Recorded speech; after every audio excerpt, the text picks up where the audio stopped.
Hi കൂട്ടുകാരെ, മിനീസ് കിച്ചണിലേക്ക് എല്ലാവർക്കും സ്വാഗതം. എല്ലാവരും സുഖമായിരിക്കുന്നു വിശ്വസിക്കുന്നു. ഇന്ന് നല്ലൊരു മധുരത്തിൻ്റെ റെസിപ്പിയാണ്. നമുക്ക് പെട്ടെന്ന് ഉണ്ടാക്കാൻ പറ്റുന്ന ഒരു ചൗവരിയും കൊണ്ട് ഉണ്ടാക്കാൻ പറ്റുന്ന നല്ലൊരു പുഡിങ്ങിൻ്റെ റെസിപ്പിയാണ്. അപ്പോൾ നമുക്ക് വീഡിയോയിലേക്ക് പോകുന്നതിന് മുമ്പ് വീഡിയോ കണ്ട് ഇഷ്ടപ്പെടുവാണ് ലൈക്ക് ചെയ്ത് ഷെയർ ചെയ്ത് കമൻറ്റ് ചെയ്ത് സബ്സ്ക്രൈബ് മറക്കല്ലേ. നമുക്ക് വീഡിയോയിലേക്ക് പോകാം. നമുക്ക് ചൗവരിയും കൊണ്ട് നല്ല ടേസ്റ്റ് ആയിട്ടുള്ളൊരു നമ്മുടെ പുഡിങ്ങിനൊക്കെ പോലെ തന്നെ ഒരു റെസിപ്പിയാണ്. അപ്പം ഞാൻ അതിനായിട്ട് 1 കപ്പ് ചൗവരി എടുത്തിട്ടുണ്ട്. ഇത് 1 കപ്പ്. ഈ ചൗവരി നിങ്ങൾക്ക് കണ്ടില്ലേ, നമ്മൾ പായസത്തിനകത്തൊക്കെ ഇടുന്ന ചൗവരി 1 കപ്പ് എടുത്തിട്ടുണ്ട്. നമുക്കിതിനകത്തായിട്ട് ഇതിൻ്റെ നെഹൊക്കെ ചൂടുവെള്ളം ഒഴിച്ച് നമുക്കൊന്ന് കുതുക്കാൻ വെക്കണം. ഒരു അരമണിക്കൂർ നേരം ഇതൊന്ന് കുതുക്കാനായിട്ട് വെക്കണം. നല്ല ചൂടുവെള്ളം ഒഴിക്കുക ഇതിലേക്ക്. ചൂടുവെള്ളമാണ് ഒഴിക്കുന്നത്. ഇതിൻ്റെ കുതിർന്നിങ്ങനെ നെഹൊക്കെ ഒഴിച്ചാൽ മതി. എന്നിട്ട് ഒരു സ്പൂണിട്ട് ഇളക്കി നമുക്കൊരു അരമണിക്കൂർ നേരം ഇങ്ങനെ കുതുക്കാനായിട്ട് വെക്കാം. അരമണിക്കൂർ നേരം വെക്കുമ്പോഴത്തേക്ക് ഈ വെള്ളം എല്ലാം കുടിച്ച് നല്ല കുതിർന്ന് കിട്ടും കേട്ടോ. അപ്പം നമുക്ക് ഇതൊന്ന് കുതുക്കാനായിട്ട് ഇങ്ങനെ വെക്കാം. ഇത് കുതിർന്ന് കിട്ടിയിട്ടുണ്ട് കേട്ടോ. ഞാൻ അരമണിക്കൂർ വെച്ചപ്പോൾ നല്ലോണം കണ്ടോ നല്ല ചൂടുവെള്ളം ഒഴിച്ചപ്പം നമുക്ക് കുതിർന്ന് കിട്ടിയിട്ടുണ്ട്. ഇതുണ്ടോ, ഇത്രയും മതിയേ. ഇനി നമുക്ക് ഇതിലേക്ക് 1 ടീസ്പൂണ് പഞ്ചസാര, ടീസ്പൂൺ അല്ല കേട്ടോ, 1 ടേബിൾ സ്പൂൺ, 1 ടേബിൾ സ്പൂൺ പഞ്ചസാര, സ്വല്പം ഒരു കാൽ സ്പൂൺ ടീസ്പൂണിൻ്റെ പകുതി ഉപ്പ് ഇട്ടിട്ട് നമുക്ക് കൈ കൊണ്ട് നല്ലോണം ഒന്ന് കുഴച്ചെടുക്കാവേ. കൈ കൊണ്ട് നല്ലോണം കുഴച്ച് എടുക്കാം. കയ്യിലോട്ട് സ്വല്പം ഒരു നെയ്യ് തൂത്തിട്ട് നമുക്കൊന്ന് ഇതിൻ്റെ അകത്ത് ഒന്ന് ഉരുളകളാക്കി പിടിക്കണേ. ഞാൻ സ്പൂണും കൊണ്ട് ഒരേ അളവ് വരാൻ വേണ്ടി, കറക്റ്റ് അളവിട് വരാൻ വേണ്ടി ഇങ്ങനെ പിടിച്ചെടുക്കുക കേട്ടോ. അല്ലെങ്കിൽ പല അളവുകളാവും. അതുകൊണ്ട് ഞാനിങ്ങനെ ഇതുകൊണ്ട് എടുത്തിട്ട്, ഇതാണ് നമ്മുടെ കയ്യിൽ ഒട്ടിപ്പിടിക്കാൻ സാധ്യതയുണ്ട് ചൗവരിയാണ്. ഇത് കണ്ടോ, നെയ്യ് വെട്ടുമ്പം കയ്യിൽ അങ്ങനെ പിടിക്കത്തില്ല. നമുക്കിതുപോലെ എല്ലാ ഉരുളകളുമാക്കി ഒന്ന് പിടിച്ചു വെക്കാം. ഇതുപോലെ പ്ലേറ്റിലേക്ക് വെക്കാം. ഇങ്ങനെ കൈ റൗണ്ടാക്കി വെക്കാം. കണ്ടോ, ഒട്ടിയൊന്നും പിടിക്കുന്നില്ല. നെയ്യ് തൂക്കണം കേട്ടോ. ഇതുപോലെ എല്ലാം ഞാൻ ഉരുളകളാക്കി വെച്ചിട്ടുണ്ട് കേട്ടോ. ഉരുളകളാക്കി കഴിഞ്ഞാൽ പിന്നെ നമ്മുടെ കയ്യിലൊന്നും പിടിക്കത്തില്ല കേട്ടോ. ഇതിന് ചൗവരിക്കൊരു കയ്യിലൊരു പശ പോലെ ഒട്ടലുണ്ടല്ലോ നമുക്കിനി പാൽ ഇതിപ്പോൾ 1 കപ്പ് ചൗവരിയാണ് എടുത്തത്. അതിന് 1/2 ലിറ്റർ പാലെടുക്കണേ.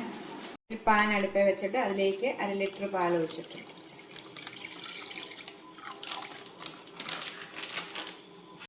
പാൽ നല്ലോണം ഒന്ന് ചൂടായിട്ടുണ്ട്. ഈ സമയം നമുക്ക് ഇതാക്കി വെച്ചിരിക്കുന്ന ചൗവരിയുടെ ഉണ്ടകൾ ഇതിലേക്ക് ഇട്ട് കൊടുക്കാവേ. നമ്മൾ ഇതിലേക്ക് ഇട്ടിട്ട് നല്ലോണം ഒന്ന് മിക്സ് ചെയ്ത് ഇളക്കിയിട്ട് നമ്മൾ തീ കൂട്ടി വെച്ചിട്ട് നമ്മളൊന്ന് മൂടി വെച്ച് വേവിക്കണം. പാലാണ്, ഇത് തിളച്ചു പോരും. അപ്പം നമ്മൾ നോക്കി നിന്നിട്ട് പാത്രം എടുത്ത് മാറ്റണം, തീ കുറയ്ക്കണം. അങ്ങനെ നിന്നൊന്ന് നമുക്കൊന്ന് വേവിച്ചെടുക്കാം. ഇതേ കണ്ടോ, ഇങ്ങനെ തിളയ്ക്കുമ്പോൾ നമ്മളൊന്നുകൂടെ ഒന്ന് ഇളക്കിയിടുക. അങ്ങനെ 2-3 പ്രാവശ്യം ഇടുമ്പോൾ ഇത് നല്ല സോഫ്റ്റ് ആയിട്ട് കിട്ടും കേട്ടോ. കണ്ടോ, തിളച്ച് പൊങ്ങി വരുന്നുണ്ട്. അപ്പം നമ്മുടെ ഇത് വെന്ത് വന്നിട്ടുണ്ട് കേട്ടോ. ഇത് പെട്ടെന്ന് വേകും. നമ്മൾ ചൂടുവെള്ളത്തിനകത്ത് കുതിർന്ന് വെച്ചാലേ പാലിനകത്ത് കിടന്ന് നല്ലോണം ഒന്ന് വെന്തിട്ടുണ്ട്. നമുക്കിത് ഒരു ഉണ്ട എടുക്കുമ്പോൾ നല്ലോണം സോഫ്റ്റ് ആയിട്ട് കിട്ടും കേട്ടോ. ഇനി നമുക്കിതിലേക്ക് കുറച്ച് സാധനങ്ങളൊക്കെ ചേർക്കണം. മധുരത്തിന് ഒരു 1/4 കപ്പ് പഞ്ചസാര അല്ലെ മിൽക്ക് മേഡ്. ഇപ്പം ഞാൻ മിൽക്ക് മേഡ് ഉള്ളതുകൊണ്ട് ഞാൻ മിൽക്ക് മേഡാണ്. ഇത് മിൽക്ക് മേഡ് ഒഴിക്കണമെന്നില്ല. 1/4 കപ്പ് പഞ്ചസാര ഇട്ടാൽ മതി കേട്ടോ. 1/4 കപ്പേ ഇടുന്നുള്ളൂ.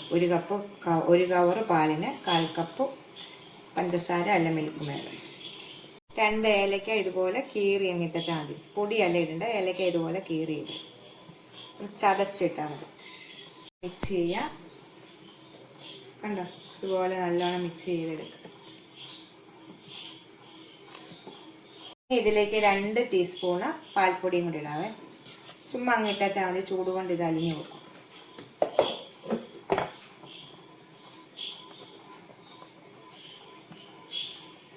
ഇപ്പം ടേസ്റ്റ് ആയിട്ടുള്ളൊരു ഇതാകട്ടോ റെസിപ്പിയാണിത്. നല്ല മധുരത്തിന് നല്ല ഇതായിട്ടുള്ളൊരു, നമുക്ക് വിരുന്നുകാരൊക്കെ വരുമ്പം പെട്ടെന്ന് നമുക്ക് ഉണ്ടാക്കാൻ പറ്റും. ചോറിൻ്റെ കൂടെ ഒക്കെ നല്ലൊരു പുഡിങ് പോലെ റെസിപ്പിയാണ്. ഇതിലേക്ക് കണ്ട 1 ടീസ്പൂൺ കസ്റ്റാർഡ് പൗഡർ എടുത്തിട്ട് അതിൽ 1/4 കപ്പ് പാലെടുത്ത് മിക്സ് ചെയ്തിട്ട് നമുക്ക് ഇതിലേക്ക് ഒഴിക്കണം. 1/4 കപ്പ് പാൽ മതി കേട്ടോ. നല്ലോണം കട്ടകളില്ലാതാക്കിയിട്ട് നമുക്ക് ഇതിലേക്ക് ഒഴിക്കാം.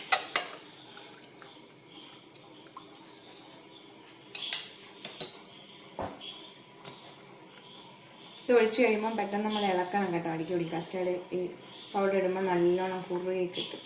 കണ്ടോ, ഇപ്പം തന്നെ അത് കുറുകി. ഇപ്പം ഒന്ന് ഇത് ചൂടായി കുറുകി വന്നു കഴിയുമ്പം തീ ഓഫ് ചെയ്യാം. റെഡി ആയിട്ടുണ്ട് കേട്ടോ. ഇത്രയേ ഉള്ളൂ.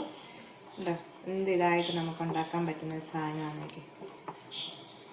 നല്ലൊരു ഫുഡിങ്ങിൻ്റെ റെസിപ്പിയാണ്. ഇങ്ങനെ പിന്നെ നമ്മുടെ ചൈന ഗ്രാസോ ജെലാറ്റിനോ ഒന്നുമില്ലാതെ ഇങ്ങനെ നമുക്കിത് ചൂടോടുകൂടി കഴിക്കാൻ നല്ല ടേസ്റ്റാണ്. ഇല്ലെങ്കിൽ നമുക്ക് ഫ്രിഡ്ജിനകത്ത് വെച്ച് തണുപ്പിച്ചിട്ട് കഴിക്കണം. തീ ഓഫ് ചെയ്ത് മാറ്റാവേ. ഇനി ഇതിൻ്റെ മേളിലേക്ക് കശുവണ്ടി ഇച്ചിരി പൊടിച്ച് കശലാക്കി ഇടാമെങ്കിൽ ഇടാൻ കുഴപ്പം. ഞാൻ അങ്ങനൊന്നും ഇടുന്നില്ല. ഇട്ടെങ്കിൽ ഒന്ന് ഭംഗിയായിട്ട് കിട്ടും. ഞാനിപ്പോൾ ഇത് മാത്രമേ ഉള്ളത്. ഇരിക്കും തോറും ഇത് കുറുകി വരും.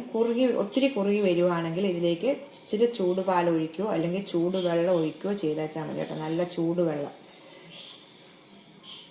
ഇപ്പം ചൂടോടുകൂടി ഇത് കഴിക്കാൻ നല്ലതാണ്. അല്ലെങ്കിൽ ഇത് ഫ്രിഡ്ജിൽ തണുപ്പിച്ചിട്ട് കഴിക്കാനും നല്ല ടേസ്റ്റാണ്. ഞാൻ എന്ത് ചെയ്യണ്ട, ചൂടോടുകൂടി തന്നെ പാത്രത്തിലേക്കൊന്ന് എടുത്ത് വെക്കുവാണ് കേട്ടോ. ഇതിലേക്കൊന്ന് മാറ്റുവാണ്. ആ പാത്രത്തിൽ ഇരിക്കാതെ വേറൊരു ബൗളിലേക്ക് മാറ്റുക. ഇനി ഇത് ഫ്രിഡ്ജിലേക്ക് നമുക്ക് മാറ്റാം. അപ്പം ഇത് കുറുകി കിട്ടുവാണെങ്കിൽ ഇച്ചിരി നിങ്ങൾക്ക് ഈ കുറുകിയുണ്ടെങ്കിൽ ഇച്ചിരി ചൂട് പാൽ ഒഴിക്കണം കേട്ടോ. അപ്പോൾ നല്ല റെസിപ്പിയാണ്. എല്ലാവരും ഒന്ന് ട്രൈ ചെയ്ത് നോക്കണം കേട്ടോ. അടുത്തൊരു വീഡിയോ കാണാൻ. ടാറ്റാ.